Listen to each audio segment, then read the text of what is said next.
Hello and welcome to the Cheap Seats podcast. We are on to episode 15. Just quickly to get it out of the way, apologies for the difference in sound quality this week. Currently having renovations done throughout the house, so I'm having to use a headset mic as opposed to my normal setup. If you're watching on YouTube, you will see that clearly there is a little bit of a difference here, but generally it all stays the same.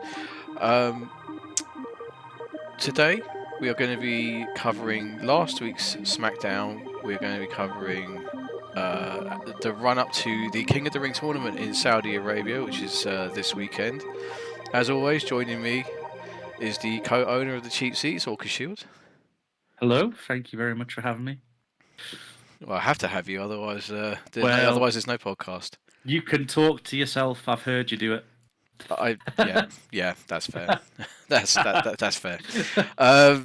So yeah, it's been well. I mean, we've had advancements on the King of the Ring and Queen of the Ring tournament. Still no word as to what the having the title of King of the Ring or Queen of the Ring means.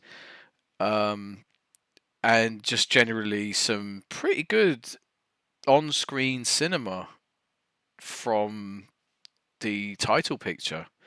Well, multiple title pictures, I suppose.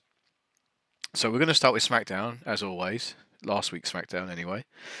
I've got the match card in front of me, so I can run through it, and then we can talk about it. So we had. Don't make me relive it. Don't make me relive this opening match. Unfortunately, you're going to have to, but don't worry. We'll gloss over it nice and quickly, so that you don't have to be in a state of perpetual anguish. So we had two Queen of the Ring matches on this card. We had two King of the Ring matches on the card, and then we had a little chat, a little on-screen cinema between Logan Paul and Cody Rhodes for their contract signing. So we are gonna.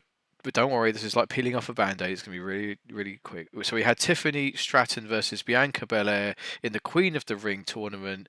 Bianca Belair beat Tiffany Stratton. Oh my God, why? Full breakdown. I just need to leave the room for a bit, and all you hear is me screaming and crying. Yeah. I would have booked this differently. I think although check out the predictions video when it comes out for more information. But I just would have booked this differently. I don't. Was it a good match? I don't know. By their standards, it was yes. a good match. It was a good match. But the women involved in this match, you expect it to be a good match. Oh, absolutely. And I say that not as a Tiffy time diehard, but she's done incredible since she was doing well in NXT. She's come up to the main brand, done really well on the main roster for a call up. And we should point out that this running bit that I've had with Tiffany Stratton is because of WWE 2K24 and 23, Yeah, where she has been a GM mode goddess for me, which is the reason that this is. It's not like a weird thing where I'm addicted to Tiffany Stratton. It's literally from a gaming point of view. I want to clear that up because every week we do it and don't actually say the backstory why. It just makes me seem like a creep. He's just got Tiffany Stratton posters everywhere. Only Tiffany Stratton. He's asked his wife to dye her hair, and she's in the process of changing her name. But no, it was a very good match. It was a tough one to call this because we both said a week before that we'd like to see Tiffy win the whole thing. Yes. Because if there was a superstar in the entire tournament that would play into the Queen of the Ring role, it would be Tiffany Stratton. 100%. Absolutely. But it was a good match. Both of them. The KOD got the victory, the job done. Yeah. But I think it was from the top rope, so it was a KOD from the top. It was a very big move because Tiffany had already kicked out off a KOD, or I think no, she evaded it because Bianca's knee gave out, and so she didn't hit it properly. Right. The only other talking point of this match, which was removed from any sort of like one where you can go back and watch this now, there was a wardrobe malfunction for one Tiffany Stratton. Oh. Which was it made one of the moves look a lot more brutal. And so basically, when you were watching it live, Bianca lifts Tiffany up, but she grabs sort of like under the tights, and the tights just pull apart. Oh. So it would have shown her lady bits, her low and below, whatever you want to call them. So she picks Tiffany up. And you're saying to me that you're not a creep and you've noticed all this stuff? No, but I'm getting there's a reason I'm saying it. But Tiffany sort of knows this is going to happen, so she covers it. So you don't see anything. She covers it with her hands, so she like stops anything from happening. But in order to obviously stop it with her hands, she has to put her hands down there, so she's not protecting her face. So she gets launched on her face in the middle of this match, which is why the commentary team basically played it back because it looked brutal. So there was a replay of why she almost like they were saying, why did she take it with her face? Then they see it and they go, oh, okay, and they just never show that again. And it's been removed from everything else, so you don't see anything. There's no actual thing. No, but Tiffany Stratton basically has the ring awareness to go, no, I'm not. That's gone horribly wrong. Cover that, and she took one nasty face bump in the middle of this match. Like it is. Well, I don't know what it's sort of like a scoop slam almost, but obviously where she's meant to like put her hands out to sort of soften the blow, the hands aren't there, and she just goes face first into the ring mat. Fair play to tough one, but fair play to her for that. Yeah, like because it's one of them where you wouldn't know how you would react. Like if we come away from Tiffany, so it doesn't sound like I'm being a creep, and we'll say if Ryu was taking a move, and Ryu's tights were getting lifted up, and his manhood was on display, would you really be able to suddenly go, right, I am more bothered about protecting this from being on show than taking this move safely and protecting my face? At what point does your... I don't have to worry because no one would see it anyway. Well, that is true. Cheers. I'm sorry, what was I supposed to say? It's like a baguette. The reason you couldn't go into wrestling is because they couldn't find tights long enough. He's got the ankle lock in. That's not the right leg. Twist his dick. But would you at what point does your bodily instincts come in to go, I need to protect myself here, but at the same time you're like, I can't. No. I think you just hope that you do enough to hide your modesty whilst not sustaining a concussion. Yeah. But we don't know. I don't think. I mean, Bianca wouldn't have known in the moment. No, but there's no way Bianca would have known. Bianca was behind, so afterwards. Yeah. But that's a rough. It's unfortunate, but it can obviously happen. But yeah, it was like I say, you can't go find it, so don't be a perv and go out trying to find it. It's just I was at work on night, so I was watching along lives for the podcast, and I was like, what the hell just happened? Because the match up to that point was like liquid wrestling. It was so fluid, and then it was just like a weird, wouldn't say botch, but just a move that was out of the ordinary when she literally just landed so hard. Yeah, like a sack of shit, just straight down.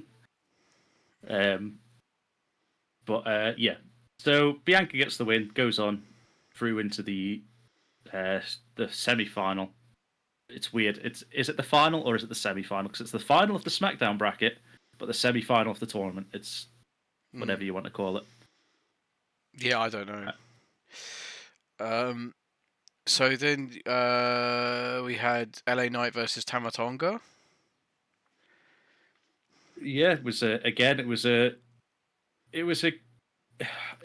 weird one. It's a very weird one because LA Knight didn't need this. No, that is You've now dropped LA Knight again into I think they're slowly losing the hype they had on LA Knight. But that's their own doing. The trigger. Yeah. And but it's always a hard one to call because as much as I love the cinema that it's been over the last 2-3 years now of the Bloodline stuff, it's just, I've said it in the past, every one of their matches is just the same. It's just, it may as well be a 3-on-1 handicap match because they're all surrounding ringside. The faces just never seem to go, should we all just band together quickly and all come out and like surround the ring as well? It's like, there just hardly ever seems to be any of that. It's just, here's a match, let's have it. Solo and Tonga Loa came out straight away, so they were at ringside the entire time, just causing distractions. And the two people in the ring don't need them. Like, there was sort of like a bit of when Roman was winning with the Bloodline's assistance from the outside, it was sort of playing into that character of, oh, I'm the tribal chief, I can call on help, do this, that, and the other. But Roman still kind of looked strong in all of their matches, even though he was winning with help from the outside. There was times where you had the visual of him losing the belt, but obviously someone like Jimmy or Jay at the time had pulled the ref out of the ring, or even Solo. So there was stuff like that, but now the Bloodline every week just seems like the faction just seems so weak at the fact that all they need to do is just. I know it's the stereotypical heel thing. If we're heels, we do what we like, we help each other, but at the same time, just let them have one match where they win clean. Just I feel like that needs to be sprinkled in. Oh, absolutely. But also, it's it's also they're trying to basically reinvent the Bloodline. Like Solo's just doing what Roman was doing. Like, you know, with the Usos, with Tonga Loa and Tama Tonga. Like he's just they're just redoing the same stuff, but you're right. It feels detrimental that they're doing it that way. But you know, I don't know. It doesn't really give much stock to the other guys, does it? No. Yeah. Like weird. if they've just been like, people don't know who these two are. Like if you'd ever watched New Japan, you have no idea who Tama Tonga is, and unless you go way back and watch WWE when Camacho was in, you have no idea who Tonga Loa is. Jesus, that's true. So it's one of them where you've brought these guys up, let them have a few matches, even if they're squash matches against jobbers that you've brought in. Let them have like one-on-one matches where there's no Bloodline interference, there's no nothing. They can just show off what they can do. Yeah. And then build them up that way. Because at the minute they just look like, okay, they've lost the strongest member of the Bloodline in Roman. Now they just constantly need to help each other.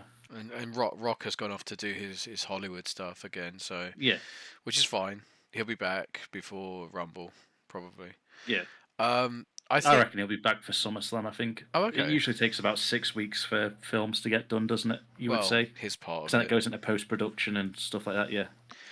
So I was going to say, I think also what they're doing is Solo. I think they basically handed him the thing and said, right, you run with it, but he's still moderately inexperienced. Like he hasn't got, he's got a lot of experience, but not in the main roster as the focal point of this group at the moment. So he's still warming up to that, and.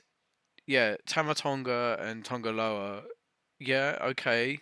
They need a moment to not only establish themselves, but they also need time to bed in as well, to get used to the pace of the main product and stuff. So I think this is purely just a bedding in period for the guys, because you're absolutely right. New Japan, you know, they would have seen what Tama Tonga was all about, and obviously we remember Camacho, so we know that they're capable, we know that they are thing, but this is a very different federation. I say federation like it's still WWF, but this is a very different entity now as opposed to what it was.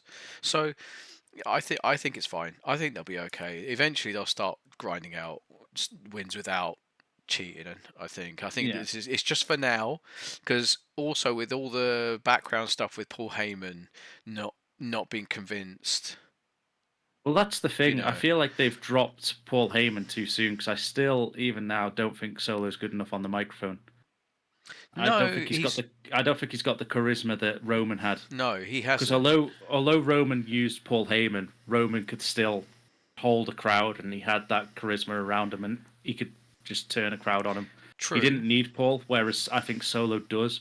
So I don't like this whole we're just getting rid of like Paul Heyman looks scared now to do anything, and he doesn't like. No, but that believe no, Solo. no. But this is the seed sowing for when Roman does come back, and like the way that like how poorly Paul Heyman will be treated by Solo and the others. Yeah, And it will turn. Because Paul. No, listen. Paul Heyman's he's going to be the reason that Roman Reigns turns face. Because people love Paul Heyman regardless, right? And if he's getting shit on constantly by Solo in this new bloodline, and he's been treated badly, the moment Roman comes back, he's like, "What are you doing? He's our wise man. Why are you treating such a?" And so he's useless. I don't need him. And stuff. Roman's like, "Don't you dare talk bad about him. Like he was there every step of the way."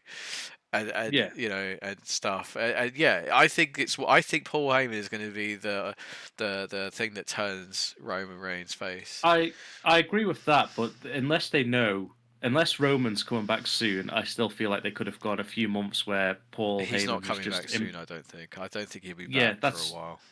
That's what I mean. So I don't think he's going to be back until at least maybe end of the year, maybe before the Rumble Series, perhaps. Yeah, like around November Survivor Series. Maybe just before then, because you could get the War Games, Civil War in the Bloodline versus Bloodline. Yeah, Bloodline. I love a good War Games match. You may have noticed. And then just as much as the AI loves the Snake Eyes.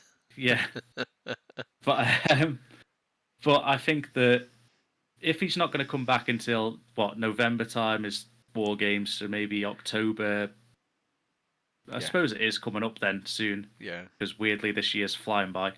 But maybe you could have at least then had a month after WrestleMania where Solo was treating Paul Heyman nicely.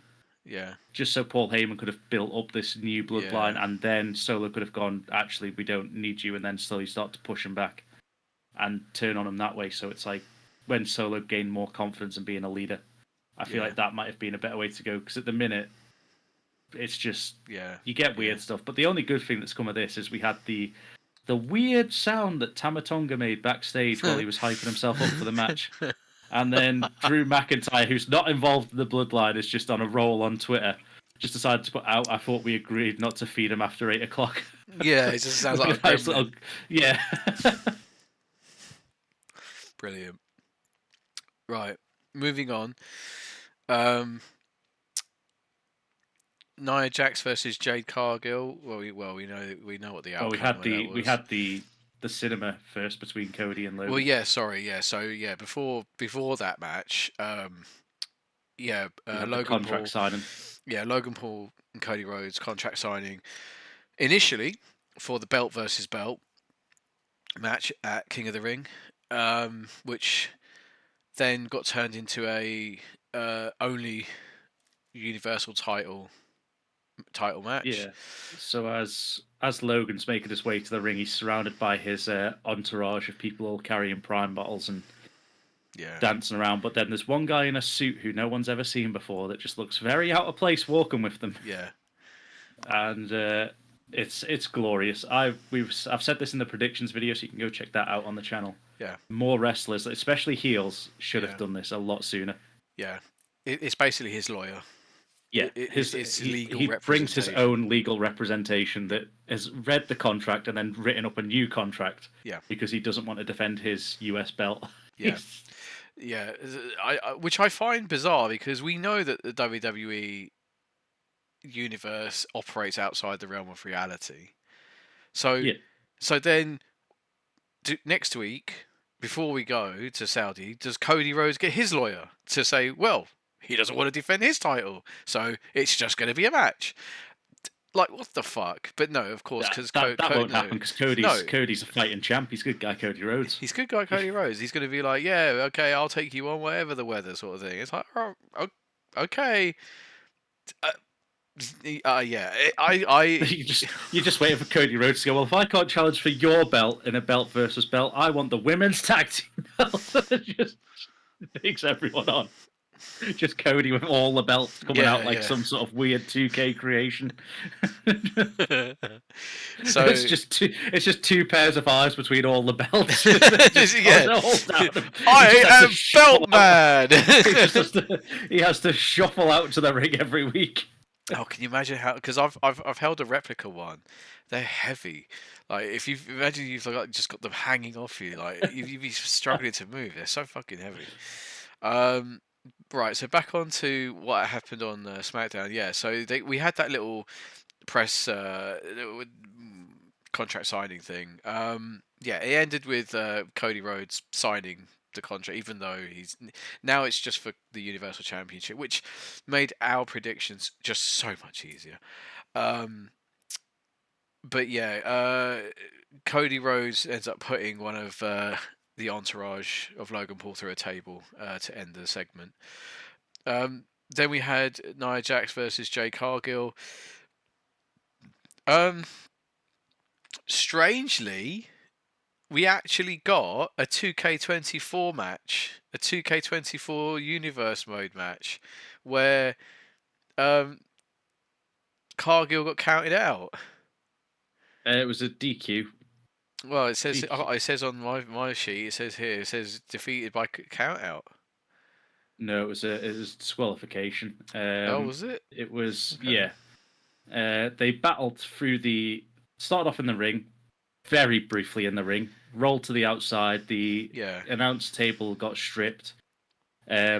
Everyone else everything gets pushed to the side, and Jade's daughter was, I think it was Jade's daughter was at ringside.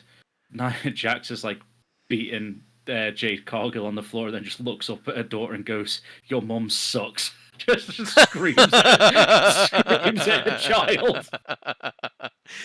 I mean, yeah, I like it, but at the same time, it's like, is it really necessary? Yeah, well, that fired Jade up, and she like tackled Nia into the timekeeping area. Nice. And Nia basically reappeared with a steel chair and went to absolutely clobber Jade with a chair. And then for some reason, I don't know why this makes sense. Like if Jade just takes the chair shot, she's through. I know obviously you wouldn't want to, but then she blocks it, takes the chair off Nia, and then just cracks Nia over the head with the chair in front of the referee, so she gets DQ'd. Funny. Well, I don't know why it said count out on here. Sorry. Honestly, guys, it says on here, it says Jax defeats Cargill by count out. I don't know. Maybe that's what they were hoping for. I don't know. So all right, so Jax goes through on a DQ. That kind of protects Jade from taking a pinfall loss after being dominant for so long. I think this was a classic WWE book themselves into a corner because they've 100%. got two of their most dominant women at the minute in a match. And they've gone, oh, we don't want Nia to lose. We don't want Jade to lose though. And it's like, well, we don't want Jade to win the whole thing because she's just won the tag belts, and we don't want her to go solo just yet. Yeah. What do we do? DQ. Just. Yeah. But yeah, just it's a weird one. Like I know it makes sense for the way Nia's been like destroying everyone that she would go for a weapon, because Jade is just like we've said in the past, Jade is something else when it comes to an athlete. There's athletes, and then there's Jade Cargill. She just looks like she could take on a small village by herself. Oh, easy. Proper like warrior princess sort of person. Yeah.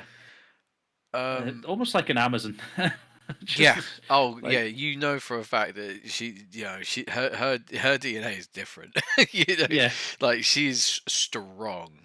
Like it takes hard work, but you know what? Like absolute credit to her. But then, I don't. Like I say, I know obviously no one wants to take a chair shot, so your instant reaction would be to block it, sort of thing. Sure. But it's sort of like, does it sort of make Jade look a bit stupid that it's in front of the referee that she just didn't take a chair shot and then just smacks Nia with it? I don't know. Yeah, it's a bit silly, isn't it? But I think they just booked themselves into a corner with that one. Oh, 100%. Well, hey, look, they got themselves out of it, so credit to the writing team where possible. Moving on, the completely unscripted match that has absolutely no story whatsoever. We have your boy and his super best friend DIY, Johnny Gargano and Tommaso Ciampa, who I'm still a fan of. I still like those guys. I'm more of a fan of Ciampa though, but that's fine. Versus the Job Squad. Oh no, sorry, I've read that wrong. Angel and Berto. Yeah, it's just Bert now. He's lost Sorry, he's lost the O. Oh, okay, so Yeah. Angel and Bert, formerly known as Angel the O. Oh, Garza. actually, just while we've been doing the podcast, he's actually lost the T, so it's just Bert.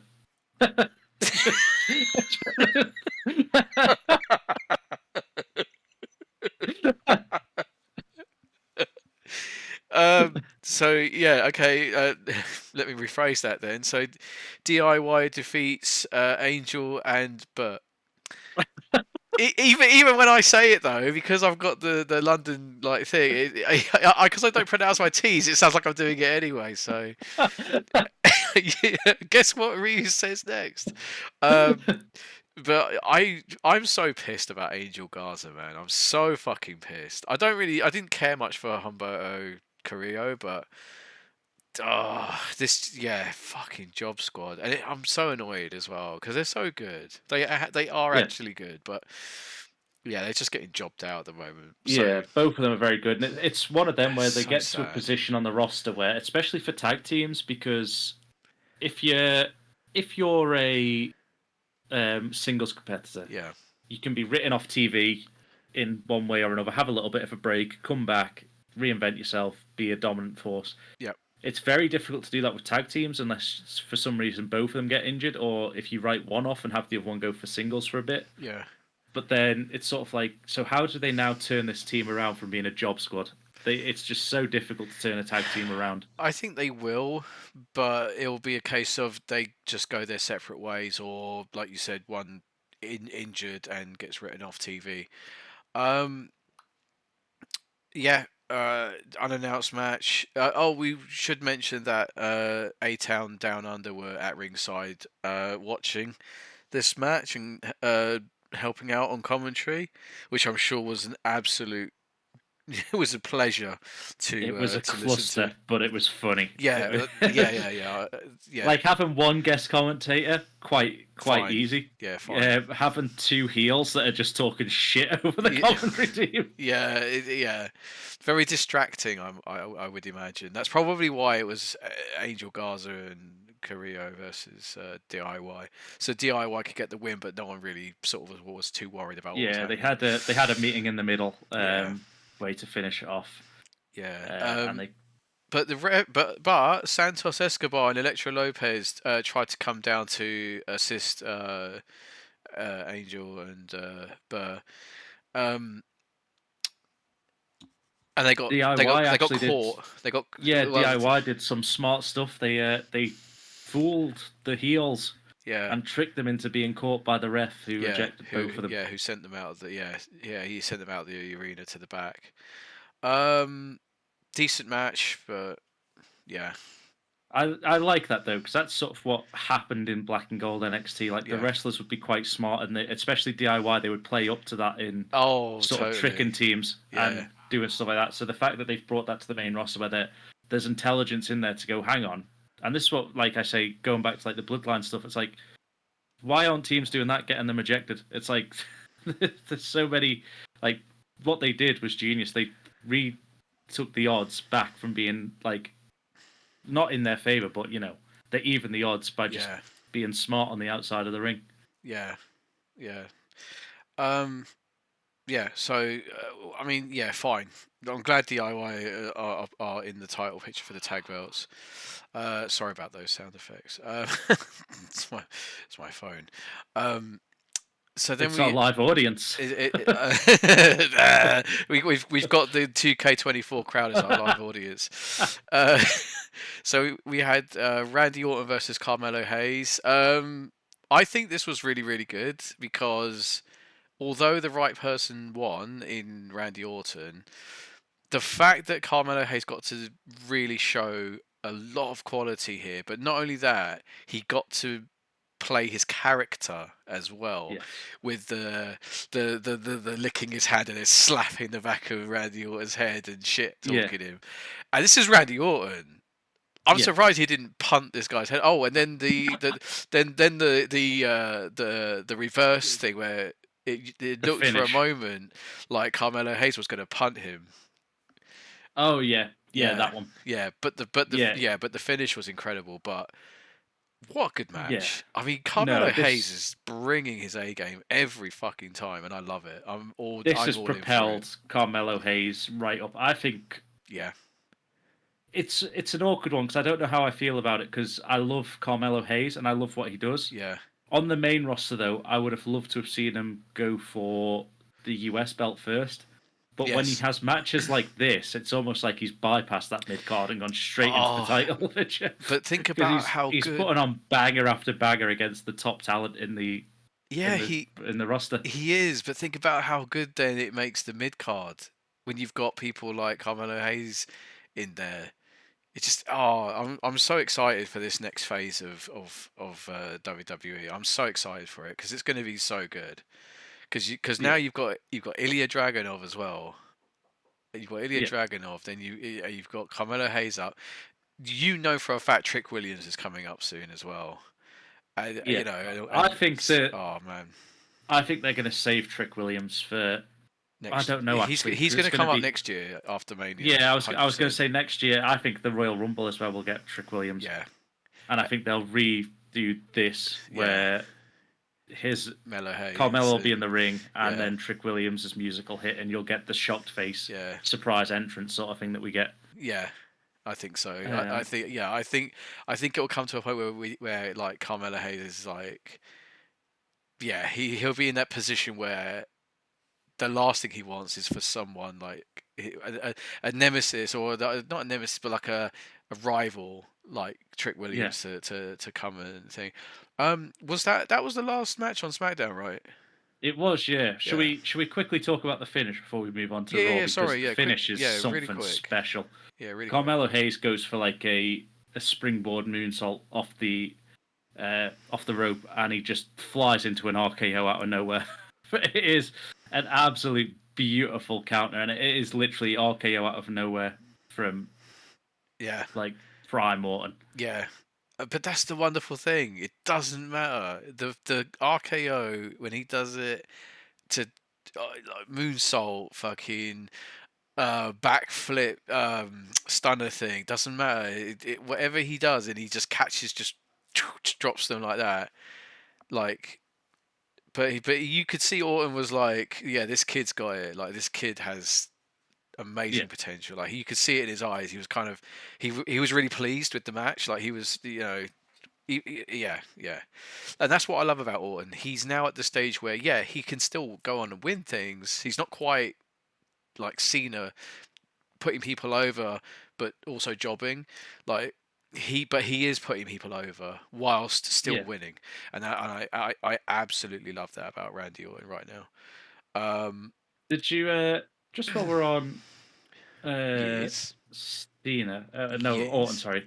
Did you hear about some of his quotes that he's been saying about John Cena? It's absolutely fucking mental. It no. is. Yeah. Wait, is this about the fact that Cena won't pick a side when he's asked about Vince McMahon, things like No, that? this is so Cena was he was basically saying that Cena's like just so much of a nice guy. He wouldn't do anything. He wouldn't like complain about anything. Okay. He was like you could like and then he just out of nowhere Rotten goes. He's the type of person that would just like look at you and not break character. He'd just stare at you and like not know what to do. He was like you could put your cock on his shoulder and just look at him and he wouldn't react. And then he goes, and I've done that before. And I absolutely believe it. I absolutely believe that Orton's like just tried to push Cena's buttons. I truly believe that. He was like he just looked at it and looked at me and didn't react. He was like he's just such a you can't phase him. He doesn't do anything. Yeah, that's brilliant. That's brilliant. I love that. But you see, that's the thing. Now that they're in this point of their career, they can start being more open about these, like about being human, and having these like, they were probably on tour somewhere, like doing a house show circuit, abroad, and they just needed to just have a laugh. So he was like, Yeah, yeah, I'm gonna do this. see if I can break Cena, and Cena's probably just like. Just like, you know, just looks up at it, just like, okay. He goes, "Hey, look, there's your dick." You know, you probably put the dick over. Wow, look at the veins. Oh, That's God. what he means by his Tron. So right, let's move on to Raw, because we need to keep this one as succinct as possible. Yep. So Raw, when was that? It was 2 days ago, as 2 of days ago, recording this. opened up with Sami Zayn in the ring, cutting a Yeah, promo because they love a good promo opener on Raw. It's classic Raw, though. I mean, you have to really, really sift through Raw, like a lot of Raw, especially in the late '90s. Forget about it. Raw always started with a promo, never started with a match. Always It's a promo. almost as if they've gone, let's do 3 hours. Can we fill 3 hours of matches? Nah. We've got the roster for it, but nah. Why would you want to do that? But no, it's classic. If anyone's listening and watching, let me know if there is a Raw that just starts straight up with a match, as opposed to a promo. So yeah, Zayn, basically, talking about defending his belt against Bronson Reed and Chad Gable. I refuse to actually put the tagline of "big" in front of Bronson Reed. He doesn't need that. No. He is much like Jey Uso doesn't need main event, but we still have to say it. I mean, yeah, but like Bronson Reed is big. Like you can see that with your eyes. Like you don't need to be told it. Main event is not Jey Uso is not in the main event. You can see that with your eyes. You don't need to be told it. He basically begs the Alpha Academy to get rid of Chad Gable. To dump Chad, yeah. And but the problem they've got is it's not. It wasn't like Chad is playing two sides of the same coin, because if he was being shit to them behind closed doors, but then in front of everyone else, he's like, "No, these are the greatest. They're gonna be the best wrestlers in the world. What are you talking about?" But behind closed doors, he's like, "Yeah, you're fucking useless. Like, get your shit together." That would be interesting, because then he's playing proper. He's like gaslighting, like proper like mind games, right? So he's like in front of everyone else, he's like, "No, they're the best. Oh, they're going to be amazing. I'm going to train them." And this, but behind closed doors, he's fucking them off. But he's not. He's just straight up, "You're shit. You're shit. You're shit." He's like the Alex Ferguson of He's like he's like the Jimmy Bullard Hall. Oh, okay. I can't remember who the manager was where they got told off at halftime. Ian Holloway. He just sat them on Ian Holloway. He just sat them on the centre circle. Just shit, like, no, you shit. Yeah. You guys are fucking useless. You should, for any football fans out there, go and check out there is a clip on YouTube somewhere where Jimmy Bullard retells that story, but he does it with like with like actions, like he acts it out again, where he's playing Ian Holloway. It's quite funny. Going back to wrestling, so yeah, then they had a match, because of course they would. And which was a surprise, but it sort of predicts what's going to happen. It does. This is the go-home show for Saudi. The go home Raw. The go home Raw, yeah. Yeah, the go home Raw. And I have to admit, Chad Gable, like shouting at Otis, like getting in his face and smacking him and stuff. You kind of think, Otis is definitely going to turn on him. Like, he is. He's only going to take it for so long. But the fact is the way Otis is, like, he's just accepting it at the moment. Yeah. You feel really bad. You're like, oh god. Yeah. Like he's playing his part really well, Otis. Yeah, he is. He's playing it so well, and that's the thing I love about it, is everyone in this this whole feud is doing exactly what they need to do. Yep. And I don't. It's a weird one because I don't. Again, similar to the Bloodline, and I know it's storytelling. I know they've got a big roster, they need it, and it is great character work. Yeah. At the same time, though, I don't think they need to build up Chad being the one that needs the help. I think Chad gave Gunter a hell of a match. I don't think he needs to. As such. Don't. Yeah, I don't. But I agree. It pays off in this instance. But I don't want them to keep doing it down the road where Chad sort of always relied on help. I think Chad should be just winning matches because he's one of the best talents that WWE have got. Yeah, he absolutely is. But it comes to the part of the match where Sammy's in the corner. He's going to deliver his finisher. Yeah, and Chad's sort of screaming at Otis to hit him, and the crowd is chanting, no, no, no, no, no. And the ref's sort of like out at this point, and then Otis just clotheslines Sammy. Yeah. Into the turnbuckle side, with Chad still at the minute. Yeah. And for the minute. Which lets Chad pick up probably a shock victory, you would have to say, before the Saudi show. But like we say, it probably makes the Saudi show a little bit more predictable.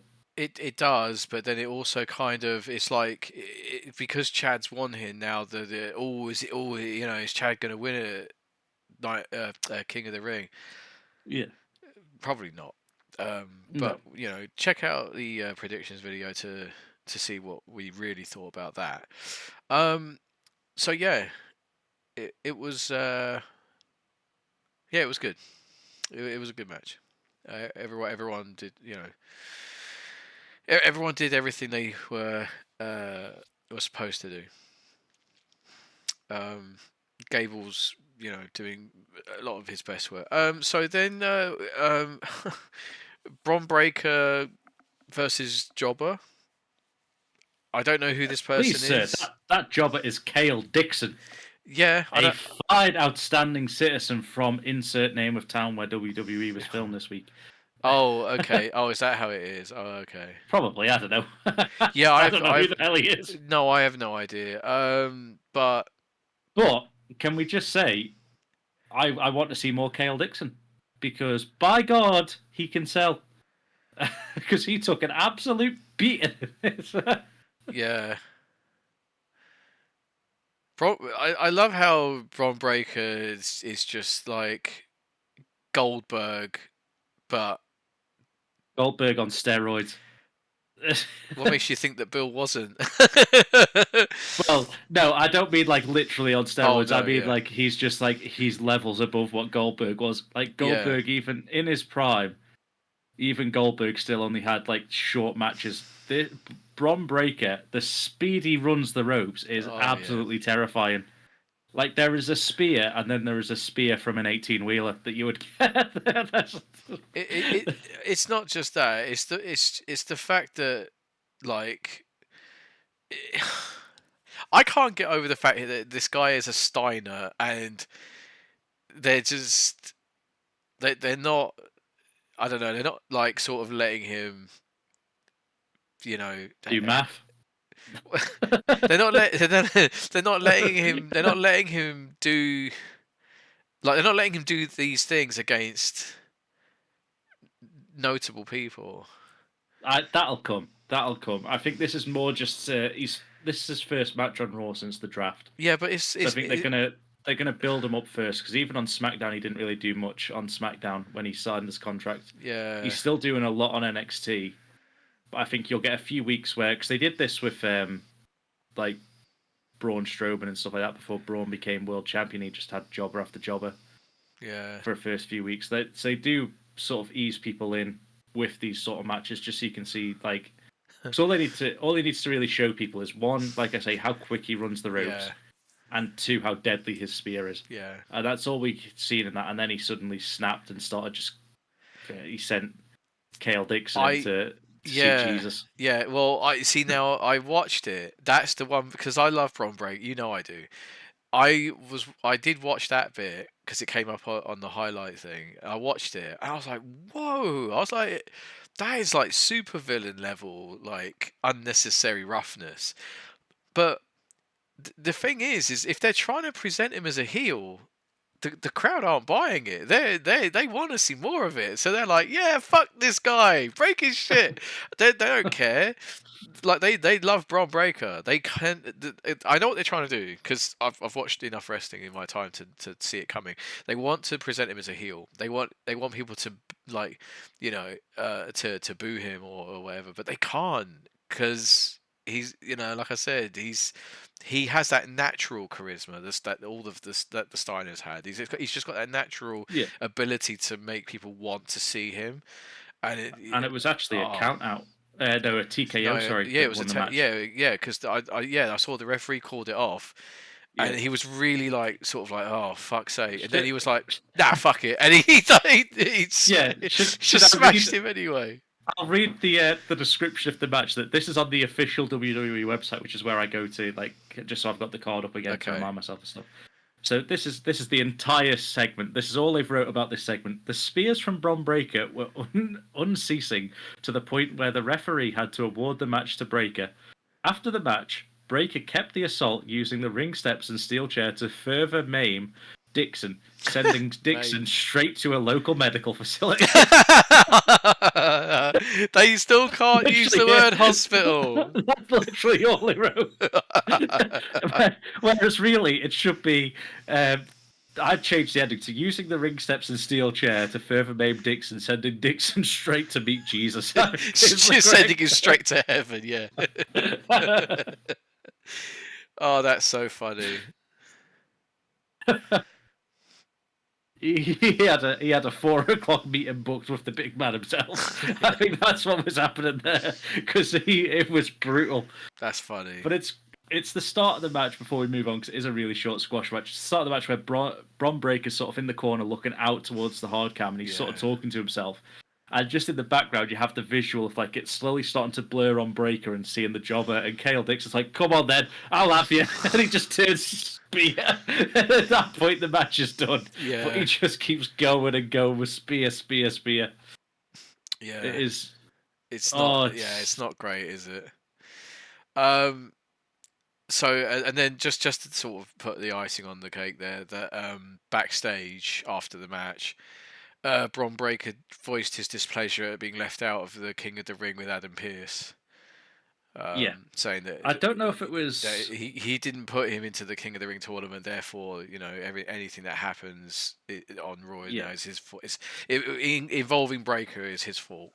So the fact that guy is probably quite badly hurt is Adam Pearce's fault, although we know. I don't know if it was this part of the show. I can't remember when it was in the show, but you also got the part where Ricochet returned and he was like talking to someone backstage. I can't remember who he was talking to now, but it was again sort of like Ricochet slowly turning heel, right? And then all of a sudden, Braun Breaker just spears him through a wall. It's like it's like a tower of crates that are like stacked up, obviously like the production crates. Yeah. And he just gets speared through them. Straight up just wipes Ricochet out. I just want to...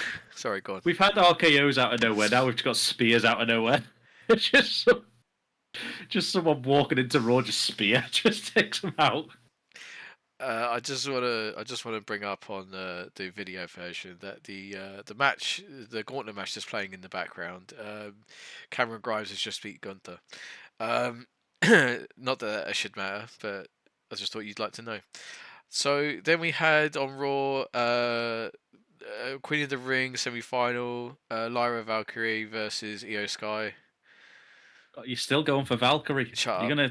I've been trying my hardest to say her name properly, and you keep making me want to go back to Valkyrie because it sounds better. I know. I don't give a fuck.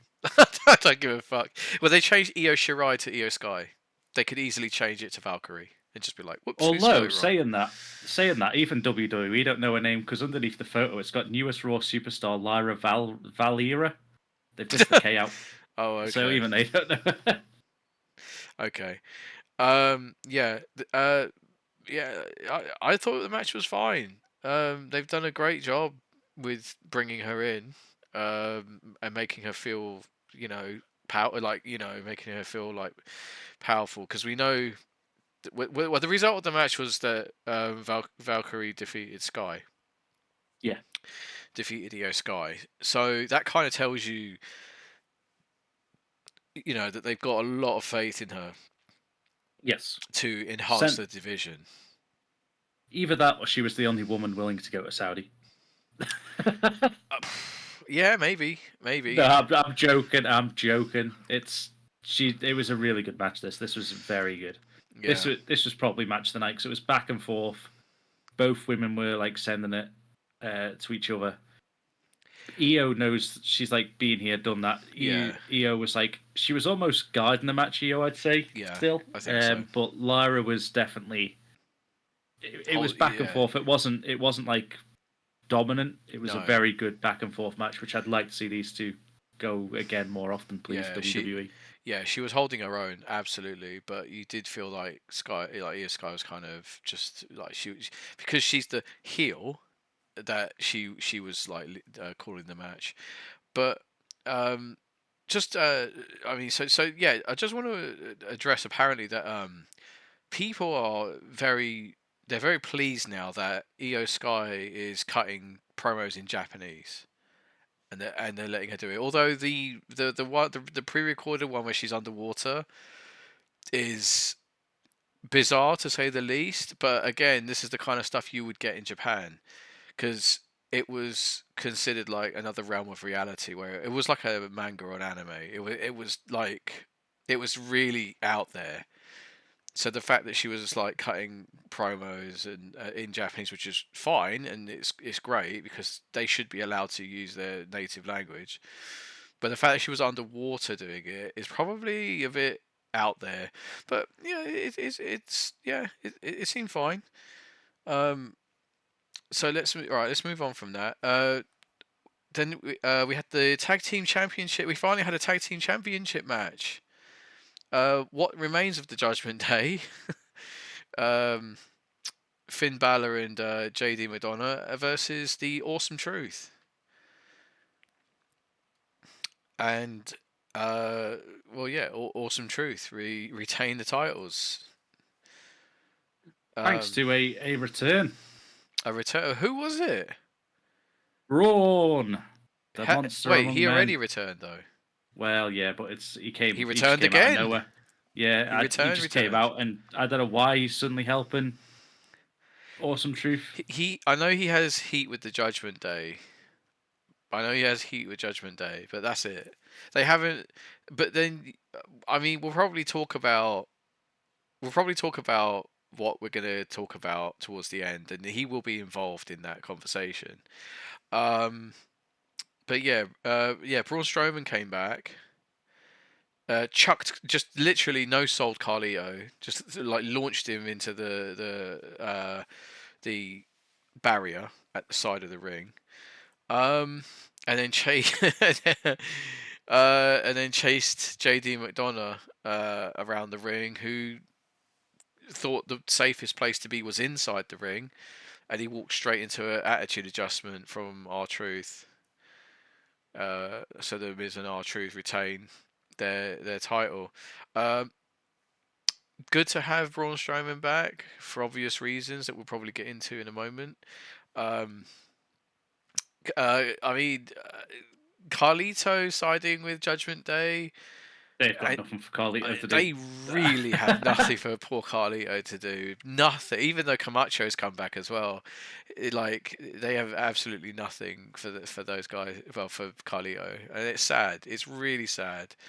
But I'm just glad that he's doing something rather than just disappear off TV and be future endeavour down the line. But at least he's doing something, and who knows? It might add some different flavour to Judgment Day.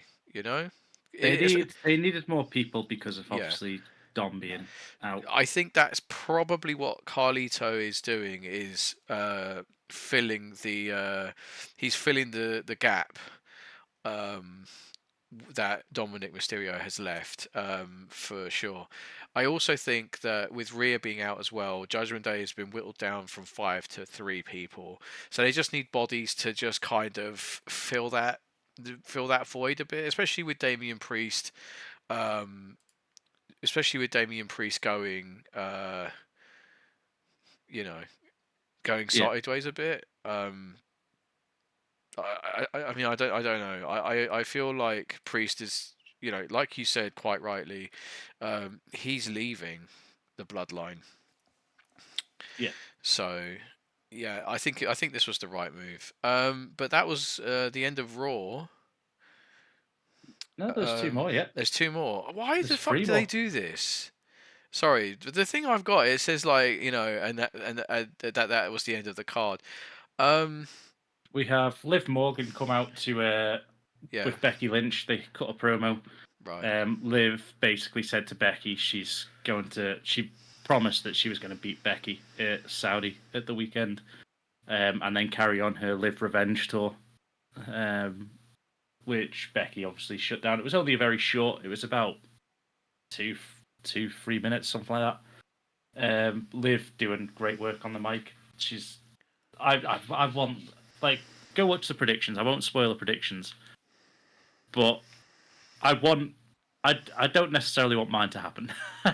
Yeah, I know. but I just feel like it will. But Liv needs to be champion again and booked properly this time, not like the weaker champion that she is, or she was booked as last time after she beat Ronda and then just suddenly went on a losing streak and then went into this weird like I like being hurt gimmick. But so that was very short. We then had a fatal 4-way tag team match for the women's #1 contenders between Shayna Baszler and Zoe Stark. Damage control of Dakota Kai and Kairi Sane, because Asuka's still out. Katana Chance and Caden Carter and Maxine Dupri and Ivy Nile. The winners of that match were Shayna and Zoe. After, weirdly, it was again one of them. I've said many times I hate multi-man tag matches or multi-women tag matches. Yeah. Because you just tag random people in, throwing your team's chances away. But it started off with an absolute brawl. It was almost like because it didn't announce what type of match it was at first.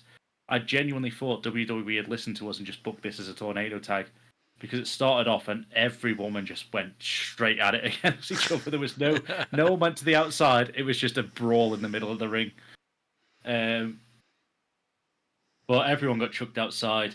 Katana Chance dived out through the announced table for no reason. She just loves pain. That was a joke. That is go watch Universe mode. She just dives at random objects that aren't wrestlers. I love it.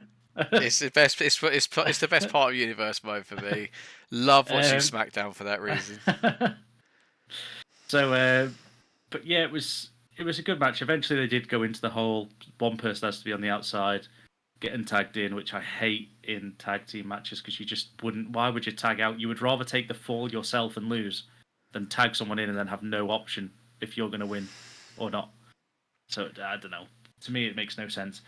But coming to the end of the match, Ivy Nile hit a huge power bomb. Dupree did a reverse worm on Dakota Kai and locked in an ankle lock. Kai was saved by an insane elbow from Kairi. Yeah. Which it was weird, but then after back and forths, it was a knee smash from Shayna Baszler that picked up the win. Just rocked Dakota Kai, and she picked up the win. But it just means we can now only say congratulations to Bianca and Jade for defending their belt against Shayna Baszler and Zoe Stark. Yeah, I mean, I don't know unless they take the belts off them, but we'll find out. We'll see, because they're not defending it at Night of Champions. Oh God, I keep calling it Night of Champions. Sorry, King of the Ring. They're not defending them at King of the Ring because there's other things going on. I just want to bring attention, because I am a Warhammer 40k fan. I will bring attention to the fact that Shayna Baszler's ring gear is of the. Is it? Oh God, I've forgotten the faction now. Shit, it's one of the Space Marine factions. I think it's the Imperial Fists. They're called that faction. In fact, you know what? It's going to bug me, so I'm just going to quickly look it up. I have no idea. I don't play that, so it's one of the many things. Well, one of the few things. Sorry, I should say that I don't play in terms of tabletop. So her ring, so the Imperial Fists, her ring gear is an homage to the Warhammer 40k Space Marine faction, which and because you know how much I love Shayna Baszler, it is absolutely beautiful, chef's kiss, and the fact that Zoe Stark is getting matching ring gear, it kind of does actually make them look like a tag team. Because that's the thing about tag teams, if they don't have matching ring gear, it looks very disjointed. I struggled. I don't know what it is, but I just struggle to believe in a Yeah, tag team that doesn't have it matching looks ring more gear. forced. It looks more like it's a mishmash of people if they don't Yeah, have the. but also Dakota Kai got a bit of a bang on the nose, which was everyone was like asking like who did that to her, and then they replayed the finish. They were like, oh, she did it to herself. she knees herself in the face, in the nose, causing the bleeding. Yeah, I hope it's nothing too serious. I hope it's just a bang on the nose and it's not like a broken nose or anything, because that fucking sucks. Taken from someone that's broken their nose more than once. and Um, damage control will be down to just two members. well, no, she can still go. It's just she won't be able to breathe properly for a few days while it's swollen. Um, Jey Uso versus Gunther was next. Yeah, this was your main For event for the the evening. So main event, Jey Uso was a thing. for the King of the Ring tournament semi final. Do I'll we? point out that on the WWE website, the one time that main event Jey Uso is in a main event, they've just got him down as Jey Uso. Uh, See, I'm reading on a different website and they call him main event Jey Uso. They recognise greatness, recognises greatness. Then the WWE website is clearly written by an intern. So yeah, Gunther wins. I would say predictably, but then it was predictable, but not in the finish itself. That no, wasn't predictable. no. We It knew. was a great finish. Yes, I absolutely agree. We knew Gunther was going to win. You just had that feeling, but how he won um, was pretty impressive. You want to tell Yes. people? So so it starts off and the match is back and forth. Jay is putting up one hell of a fight, and it's the usual. It's a throwback to sort of Jay when he had his two main event matches with Roman, where Jay just won't quit, Yeah, and all through it, we've got Gunter working on the arm of Jay, trying to make him tap out, goes for submissions. Jay just won't quit. He keeps forcing his way back up. Um, he's sort of favored, like he's selling the injured arm quite a lot during the match, Jay. It then gets to the end of the match, and the match has gone outside the ring. It's gone inside the ring. They've brawled basically everywhere, back and forth match between the two. It's close falls on Gunter as well during this time, and then Gunter just locks in a sleeper hold in the middle of the ring, or well, a modified sleeper hold because yeah, he's wrenching the arm as well, sort of, which he's been working on, and Jay passes out. Jay yep. just completely passes out in the middle of the ring, so you don't get the visual of Jay tapping. Jay hasn't quit. He's just he refuses to quit. He's just passed out, and that's how they've finished the match, which makes Jay look very strong in a finish like that. Yeah, The fact that he won't give up, he's just I can't he recall. can't do it. Yeah, I can't recall how many people have used the pass out in a submission hold, which makes them look strong. I know Austin passed out to the sharpshooter. I know that Jericho passed out to the crippler crossface Liv of has done it. yeah, yeah. That's the most recent one I can think of is Liv, because I've forgotten who it was against now. It was when she lost her belt, I think, but she smiled as she was passing I out. think it might have been Shayna maybe with the Kirifuda clutch. Shayna take the belt briefly from I Liv when she was champion. I don't know. Who was it? I'm pretty sure it was when she lost the belt. She was Yeah. being choked out outside the ring, and then she sort of smiled, and the Yeah. cameras like zoomed in on her smile, and then Who? she Yeah, just but like who? faded away. I'm trying to think of the women's champions that have got submission finishers. I know Becky's got the disarmer, but that's not a chokehold. That wouldn't make you pass out. No. It could be. It was either that or maybe Rhea did something. I don't know. Or no, Yeah, I don't maybe think Rhea took it from her. Maybe Rhea had the crossface or something. It might have been Shayna actually, because it would have been she took it off Ronda, so maybe Shayna was getting maybe. revenge. Yeah, maybe. Anyway, but yeah, it's something they don't do often, which is good because when it happens, it has more meaning. Yeah. Here we go. I've got it here. Liv Morgan passes out during Elimination Chamber. Oh god, that's playing loud. Okay, you can't hear that. That's okay. Yeah, I can't hear it. But yeah, I think it was Shayna. It was. She passed out to the Kirifuda clutch. I'm sure she was hanging her over the top. She might have done it twice then, because the video I've got here is Natalia's doing the sharpshooter and Asuka locks in the armbar, so she's got two submission moves at once. That's what it's got here. This is the video on YouTube at Elimination Chamber. She passed out, so she's done it twice. Then that's not the one I'm thinking of. No, where she sort of smiles. Yeah, no, I know the one you're thinking of because I can see the visual, but I can't remember what it was. Anyway, if you know what it is, leave a comment. Tell us what it was. Tell us what match it was where that happened, if you recall it as well. But that's the end of Raw. That is the end of Raw. I hope it's the end of Raw.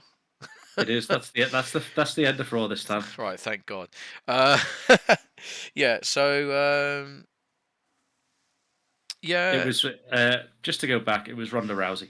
Oh, okay. I found it. Okay. Liv pinned Ronda after going through a table, and then Ronda locks in like a submission. Yeah. Okay. Like almost like the Undertaker's Hell's Gate style. Yeah. MMA style. Yeah. And Liv's just passes out. I think it was. There you go. It might have been like a dragon sleeper or something. Yeah, okay. Something like that.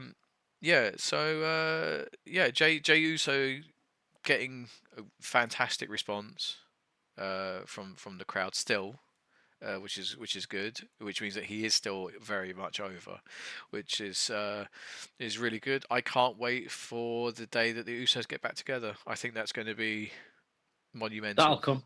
Again, I can see that. I can see that being down the. No, it has to be for my booking itself. It has to be before War Games.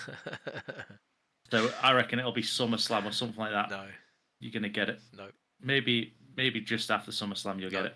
No, I think main event. I'm 100%. No, I think that's going to be the case. No, because I think that you redo the Usos first before you bring Roman back. Yeah.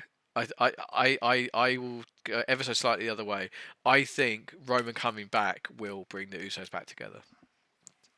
Because you're going to have face bloodline now. Face bloodline versus heel bloodline. And probably at WrestleMania. And you're going to have Roman calling on the Usos. And he's going to be like, okay, I messed up before. This is now a family thing. And it truly is a family thing. And they're going to be face, I think. And then we'll see the Usos reconcile under the guidance of their tribal chief. That's how I think this is going to happen. I hope it doesn't happen for a while. I actually quite like main event Jey Uso. I quite like the character, the way that it's gone. But you know, it has to stop at some point because otherwise, I don't know. He can still be main event Jey Uso, but he's in his tag team with his brother. So, but that is it. We haven't really got much else to talk about because we haven't had King of the Ring yet. Next week will be will be longer because we have King of the Ring to discuss as well. Yeah. And the fallout from that. So before we leave, what match are you looking forward to most at King of the Ring? I'm looking forward to the Intercontinental title match. I think because just ring ability, I think is going to be the best. Yeah, in ring, I think is going to be the best. Just quickly before we move on, I just wanted to bring up the WWE Twitch channel and the 55-minute long. Yes. Promo I You don't know said, what it was. It felt like analog horror. If you're familiar with yeah, that genre. yeah.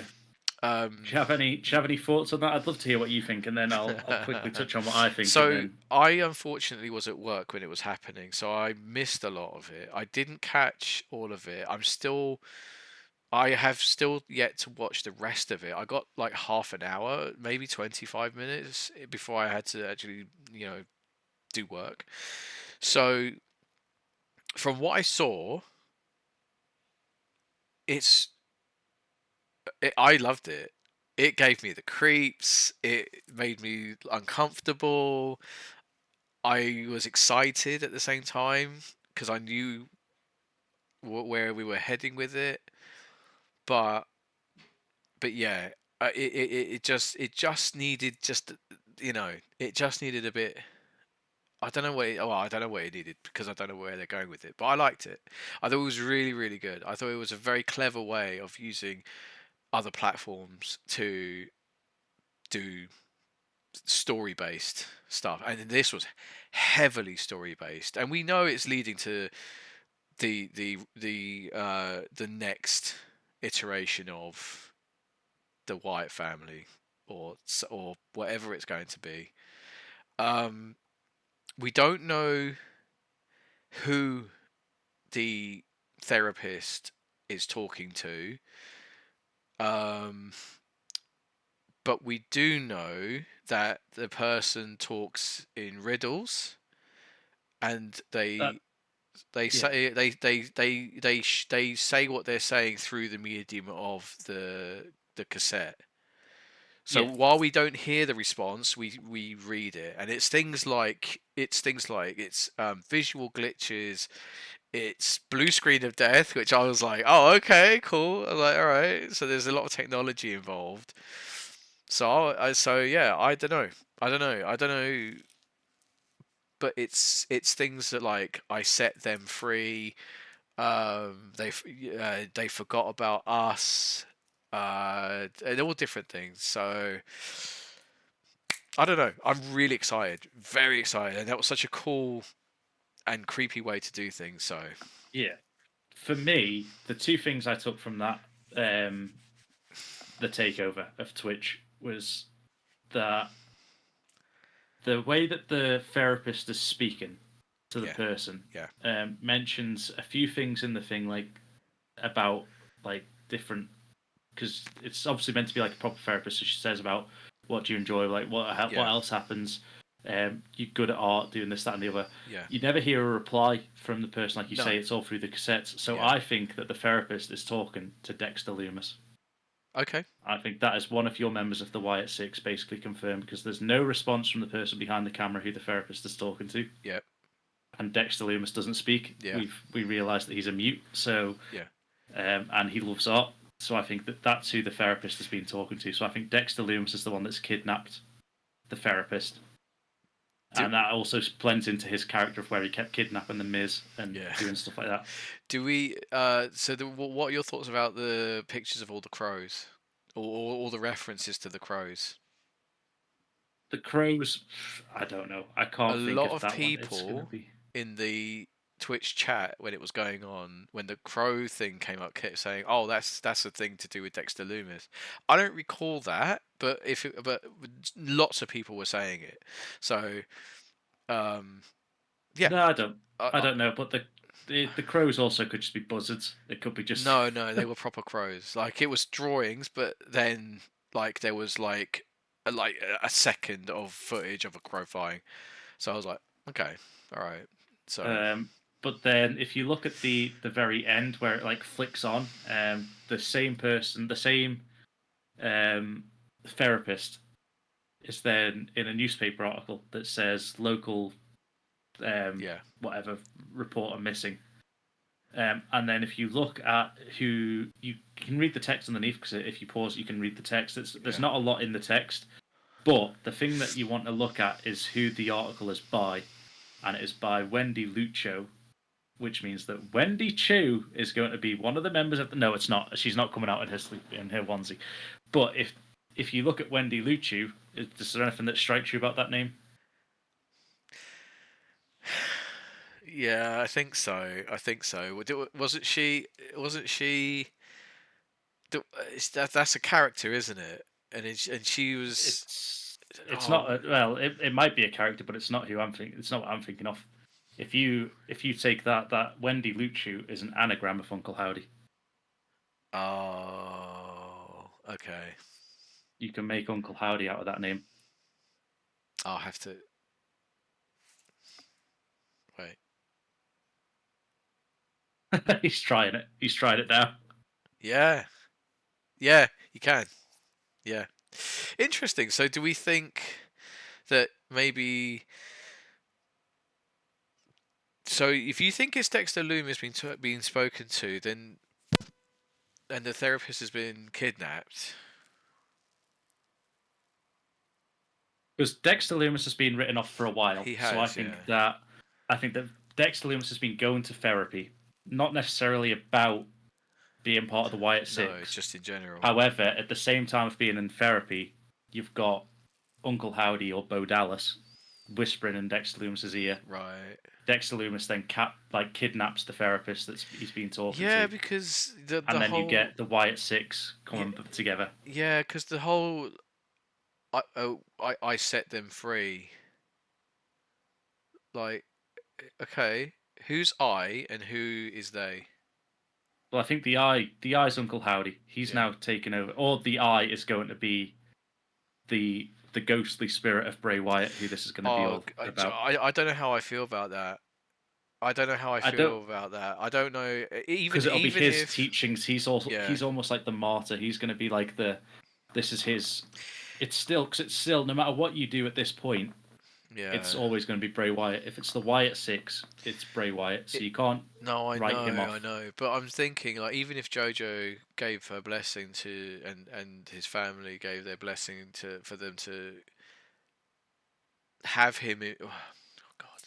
You would never see him. But I think I set him free would be like his teachings have then passed on to Uncle Howdy. Yeah. It would be like a spiritual thing, right? I don't know how I feel about that.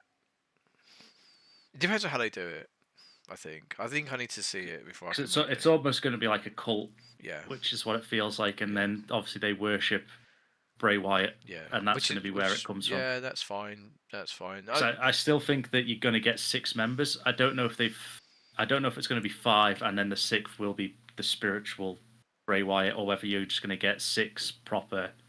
Like she could get, for me now, like the people have like taken that thing that came up, which was like the random letters and numbers, and they've said that it's just the first letters of the people that are going to be in the Wyatt Six. Because it was something like, I can't remember what it was, but it was like Uncle Howdy, so the U was the first one. Then I think they had like, who was the next? Loomis, I think. Yeah. So I think it was UL. Then it was N or something like that. So they reckon Nikki Cross. Yeah. I think there was a J for what's his name from NXT? Joe Gacy. Yeah, Joe Gacy. I think he's going to be one. He needs to be their mouthpiece if that's going to be the case, because man, that guy is fucking. He's got. There was an E for Eric Rowan. Eric Rowan, yeah. And then it had 5-1 A or B or something like that. Yeah. Which is obviously 5, and people said it'll be 5 plus 1 is 6, so the Wyatt 6, and then that'll be Alexa Bliss. Yeah. His sister Abigail. Yeah.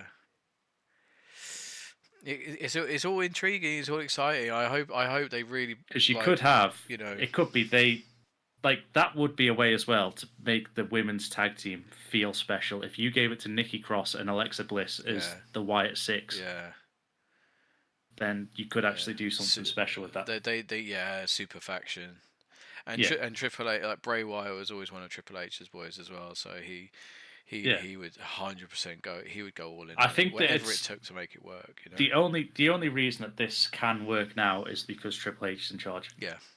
Because I think that the Wyatt family respects Triple H enough to not do it wrong, and Triple H respects Bray Wyatt and the Wyatt family to not mess it up basically and make it into a joke. So I think that you're going to get it done properly, seriously, and they're going to be actually good. It's not going to be like, oh, we're going to make these, but they're going to be terrible. Yeah. So they are going to make it sort of like in Bray's memory for WWE. I agree. Well, I have no more else. I have nothing else I wish to discuss for this week. No, I don't think there's anything else. I think that just, yeah, if you get a chance, 55-minute long Twitch recording. If you haven't seen it, go watch it. It's creepy as anything. Yeah, it's on the WWE Twitch page, and it's still available to go and watch. So if you haven't seen it yet, check that out. It's some analog horror, fucking like it's really well done. It's really well done. So anyway, yeah, thanks for watching. If you're watching on YouTube, thanks for listening. If you're on Spotify, we appreciate it. If you haven't already, drop us a follow on both platforms. That would be appreciated. I mean, it's called a subscribe on YouTube, but it's free. It's free. It's free. So we'd appreciate that, and especially if you like the universe mode. It will be coming back. We promise. We promise. Universe mode will be back. We just have to get our schedule sorted out. So with that being said, that is goodbye from me. And it's goodbye from me. See you later, everybody. Have a good weekend.